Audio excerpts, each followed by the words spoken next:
Wow, what a special occasion. The entire, or most of it, the entire Penn State football band is together. God, I missed you guys. So you know this video is going to be something special, and it is. We're going to talk about Saquon Barkley, what we liked about him at Penn State, but more importantly, what he's going to be able to do in the NFL with the NFL draft upcoming. Transcendent talent, right, Dave Jones? Greg Pickel, would you agree? Yes. So let's just go real quick to the beginning, and just the first time you kind of saw him in 2015. You said something to me. What your thoughts were? He didn't actually he played for one attempt in the Temple game, and then the next thing you know, they run him out there against Buffalo. I think it was in the rain. You've already put a bug in my ear about this guy then. Nothing was really quite the same, so go ahead. And in that Buffalo game, you saw some of that shape-shifting kind of thing where he's there, no he's not there, then he's up there. And it's Buffalo, so you don't know quite what to think. But there was something there you could tell he was not Akeel Lynch. And Akeel Lynch... Poor Akeel Lynch. Soon found out that he was not Akeel Lynch. His starting career was over before he knew it. Well, I got a kick out of the guy's statement. What did he say? He said, I can't even remember where he went, but yeah, that was pretty much it for Akeel. He knew. Greg? No, it was that Buffalo game, Bob. The first hurdle in Saquon Barkley's long legacy of hurdling over defenders. That's right, there was a hurdle. Yes, there was, and it was the night that he ran through the rain. And most figured they wouldn't forget that night, and they haven't. Yeah, and then, of course, he followed it up against Rutgers in prime time. I believe Matt Millen, a friend of Penn Live's, friend of ours, called the game, I think, for the Big Ten Network. 21 for 195, 2 touchdowns. They just destroyed Rutgers. At night, he followed one performance with another good performance, but he hadn't really played a good team yet. But when did you kind of know? That night. When did you kind of know? Hey, this guy's going to be elite, and we're going to be talking about this guy for as long as he's in college. You remember? Yeah. You said, "Well, Millen's up there. He knows him." And why don't you go talk to him? Why don't you go talk to him? Bob's always got better ideas than I do. And I went up. And I got Matt right after the game, and he was like, I told everybody, this kid is going to be special. And you could kind of tell. But I had no idea they both went to Whitehall High School. Right. I mean, you could see it on the sheet, but you don't think about it. And then I got the whole backstory about how Andy, his brother, had helped assistant coach him there, and that he saw him when he was a sophomore and a junior, and he was saying to Andy, why isn't this guy playing? Because he saw him. Right. And it's a standard high school thing where the senior gets to play and everyone waits in their turn, kind of like it's been at Penn State at some points. And then the story kind of built on itself, and then the Ohio State game. Yeah. We'll get to that a little bit later. But so, Greg, I wanted to ask you one thing from a recruiting standpoint. For me, though, Saquon, I knew he was elite in the San Diego State game. Yeah. When he took that screen pass, the distance broke about 3 or 4 tackles for a touchdown. That's when I knew he was going to be a complete player. And the question would be, when could Penn State find an offensive coordinator? This is foreshadowing. When could they find an offensive coordinator that could use all of his talents? Because he could impact the game as more than just a running back. But from the recruiting standpoint, when he came in, they kind of thought Andre Robinson and Saquon Barkley were almost equals. Right. And did it surprise you, having covered the recruiting process, that he distanced himself immediately? Not terribly. I think the one thing to remember, though, is he was committed to Rutgers at one point. Yeah. And Penn State wasn't even on he wasn't on Penn State's radar at one point. And big schools weren't flocking to him like you see Ricky Slade, the kid that Penn State just got in the 2018 class. Schools flocked to him. They didn't flock to Saquon Barkley, and some think that Slade can have an impact similar to what Barkley had. But yeah, when Barkley arrived, Dave, you're right. He was a guy that many thought Andre Robinson might outpace him. It became quickly clear that was not going to be the case. But for Penn State, they found a good one that Rutgers could have stole away. Wait a minute. That was actually the party line among recruitniks? Yes. That's kind of amazing, isn't it? Yes, it is. In retrospect. Absolutely. Nothing against Andre. Nothing against you, Andre. Nothing against you, but we're talking about a program, all-time talent. Dave, you mentioned Andy Millen, Matt Millen's brother, who knew Saquon from his days at Whitehall, and I think we have a clip, I believe, of Andy Millen talking about Saquon Barkley. He was a one-cut-and-go type of runner, and he had very good feet, great vision and balance. So I would always talk with my brother, and I said, Matt, we got this young kid here that has ability, and if everything projects well and progresses well, I think he has a shot to play at the next level. And he asked me who it was, and I told him Saquon Barkley. All right, so he's 3 games into his career. He's gone big against Buffalo. He's done it against Rutgers, 2 teams that are not really known for great defense. Got hurt in the San Diego State game after that touchdown catch I talked about. But he resurfaced in a game that Penn State got dusted 38-10 by Ohio State, a very good Ohio State team out there. But he put on a show, and he was probably, I think he was the best player on the field that night. 26 carries, 194 yards. What were you thinking when you saw he had a 40-yard touchdown called back? And he had one run where he probably went through 4 or 5 different guys around the right and then down the field. I don't remember if that was the one that was called back or not. I don't think it was. It was a 50-yard run later. They got Joey Bosa, they got Darren Lee, they got athletes at every level of the defense. Ugly all black uniforms with the red, you remember that? And they can't really get a handle on it. And when athletes that good, and Urban Meyer's already been recruiting at that point in 2015 pretty well. He's had 3 years to get serious athletes out there. They can't get a handle on him because he moves at speed so quickly. He moves laterally at speed, which is really the dividing point in my mind. Not only major college level, but the NFL level. If you don't get hit squarely, and guys can't get a real freight train on you, you not only survive, which is important to stay healthy, but you're hard to get to. Man. So Greg, 38-10 Ohio State. We actually flew out the day of that game. Had a great experience at a Night's Inn, which is another video for another day.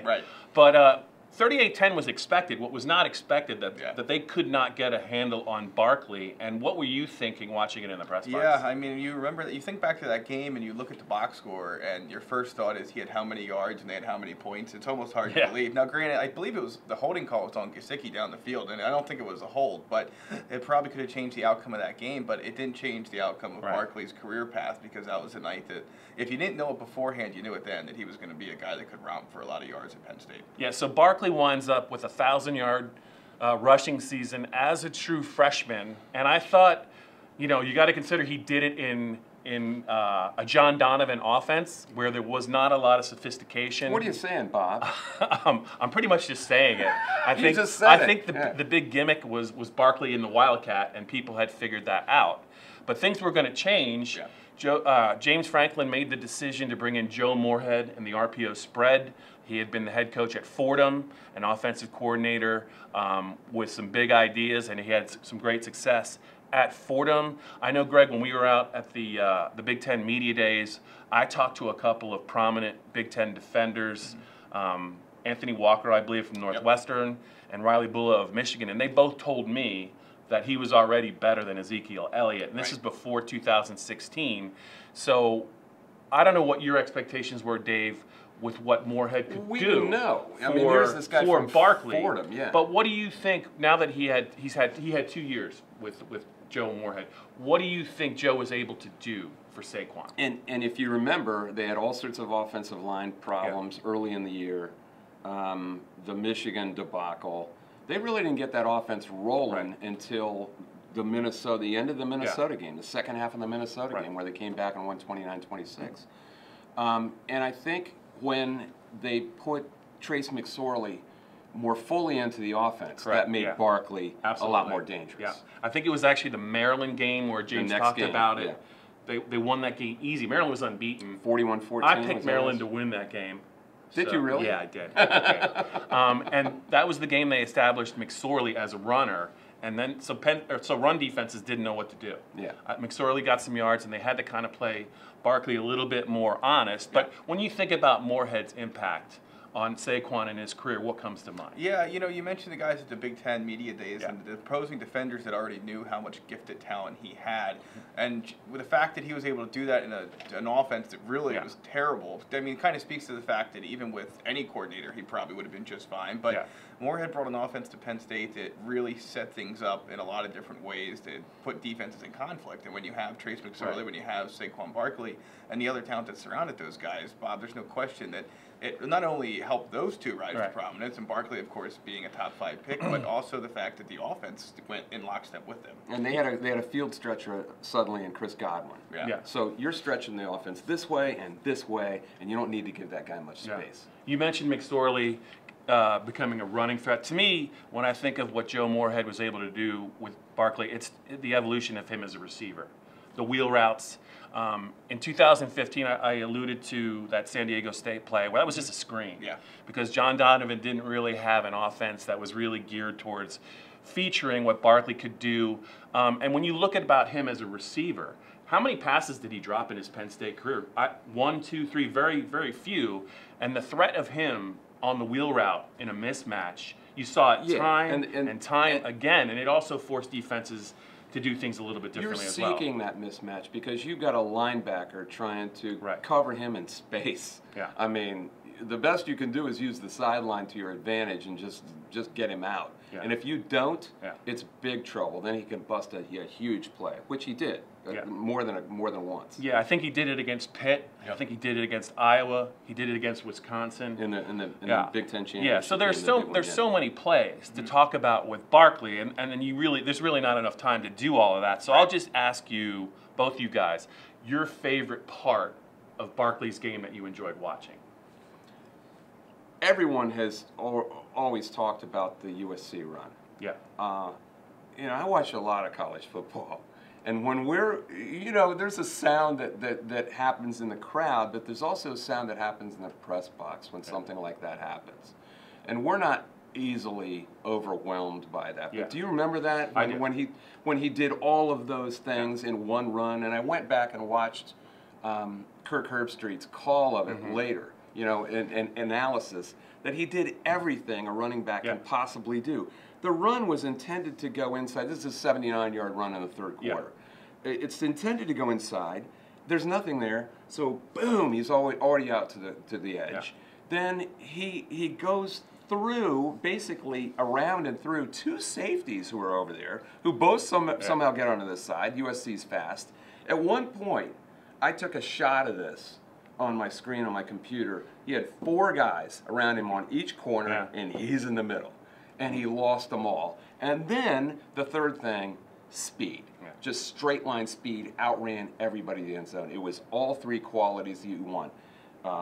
Agility, power, and flat line speed all in one back. Yeah, he scored without getting any blocking help at all. If you look at the play, Penn State's offensive line did not distinguish He went themselves. through like 7 guys. To me, that's probably the most amazing run he's had. It's the best run against I've the competition on that stage. Dude, I'm old enough to remember O.J. Simpson's run in that game 49 years before, which I thought was the best run I ever saw until that one.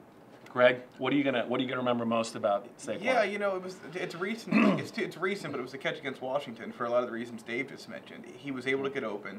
The way he was a decoy on that play spoke to the fact of how defenses had to plan against him. And the fact that he was able to bobble it, still catch it, get open, outrun everyone to the end zone then, it was everything that kid was for 3 years at Penn State, pretty much in one play. All right, one last thing to get to with Saquon Barkley here. It's really an homage to Saquon, but he deserves it. A what? An homage. You're going to have to define that. Or is it homage? I think it's homage. Homage, that's it. Anyway, so NFL comp. Can we start that over? Penn State comp, NFL comp. You tell me, but this is... Well, Penn State comp. This is you interesting. Can speak to that. Mike Kern. I don't know. You tell me. You remember I called up Millen like early this year when I'm thinking, holy crap, who have we seen like this? In the pros, we're not talking about college football anymore because we're looking ahead to the NFL, and really we came up and he was out in Oakland talking to Reggie McKenzie, who works for the Raiders. And so he asked Reggie, and the only 2 names they came back with was like a combination of Marshall Faulk and Ricky Williams. But he combines the best qualities of both. he combines the size. He is the size of Ricky Williams. Right, 230 pounds. Yeah, 6'2", 230, and yet he's got the agility of Marshall Faulk, who is a much smaller guy. Right. So I think you could use. But how about as a Penn State running back? Is there anyone Penn State running back wise that you think he was similar to? He's got Kajana Carter's probably not that kind of speed, but very close, and Kurt Warner to an extent in that he could power through guys at angles when he wasn't up to full speed. He could run through people. Yeah. But it's like the combination of those two guys, I would say. Okay. Greg? Yeah. Your thoughts? Yeah, the Ezekiel Elliott comparisons are fair. The Barry Sanders talk is probably fair. I mean, I think that you're looking at a kid here that by the end of his time in the NFL, assuming all goes as planned, he will define something. You know, he will be the one that's compared to, not necessarily be compared to somebody else the way he's going right now. Yeah, so I think it's pretty clear that he has a great shot to be a top 5 pick. You never know how NFL drafts are going to shake out. For me, I'm just going to throw 2 names out there. I agree with you.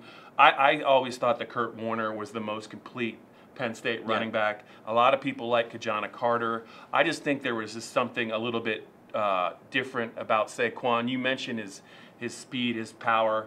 When I think of him, and this probably sounds goofy to you, I think about race cars and I think about really elite horses. And the reason I say that is the one thing that always stood out to me is the way that he cornered. He could run at top speed and turn the corner and stay in bounds on some plays for long runs that no other athlete I've ever seen can do that. It's hard to keep your balance at top speed, and it's like a race car that can corner. And when you drive a great car, it's like for a the race first time you car realize that what can a car corner, can do. and it's like a really great horse, like Smarty Jones. Horses can blow the turn and lose a race, but the great ones can keep their balance, and that's what I think of when I think of Saquon Barkley. I've never seen anyone that big, that fast, that balanced, that can stay in bounds. People don't know how big he is because he can do that. Yeah. Now, where do you want to see him go, and where do you not want to see him so go? for me, it's all about. He needs to go to a coach that knows how to use him.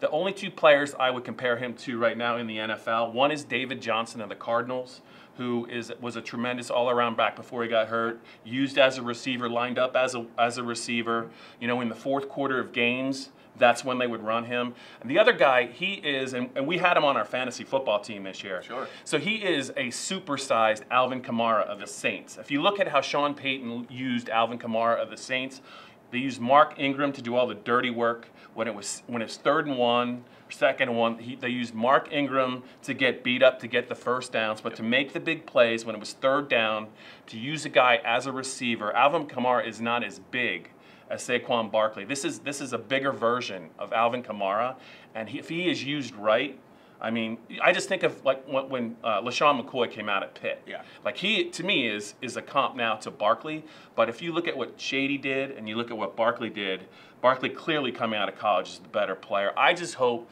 that he goes to a team that will not just use him and abuse him between the tackles, limit his touches as a runner, but feature him as a receiver. He can have a long career. He can have an NFL career if he stays healthy. It's been a blast watching him, but those are the 2 guys I would compare him to. Give me some teams. I'm curious. Who do you not want to see? Well, it's about coaches. I mean, I just don't know. So the Giants pick 2nd. They have a decision to make with Saquon Barkley. They've got offensive line problems, right? They've got offensive line problems. They have to find a quarterback of the future. I just think that it'll be very key to. He's got to be used right. I don't think you want to expend a lot of his physical energy early in games. You know, gaining 3 or 4 yards.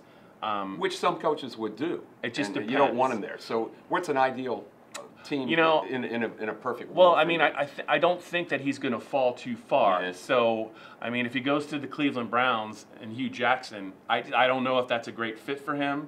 I don't know. You know, I'll tell you what. The Indianapolis Colts picked 3rd. Frank Reich is now the head coach. I think what he did with the Eagles with that offensive attack, I think Frank is smart enough to know. Frank played with Thurman Thomas, who was a runner and receiver. Did a lot of things. Yeah. If he has to go early, I think Frank Reich and the Colts with Andrew Luck already in place would be a great fit for Saquon Barkley. That's a hope. Yeah. So anyway, hopefully you enjoyed this elongated segment on Saquon Barkley. I think he's going to have a big NFL career. I hope he does. Knock on wood. We just need him to stay healthy. But we've never really covered anyone like him. Right. at Penn State. So that's it for Dave Jones. Good to see you. Greg Pickel. We'll see what happens with Saquon Barkley.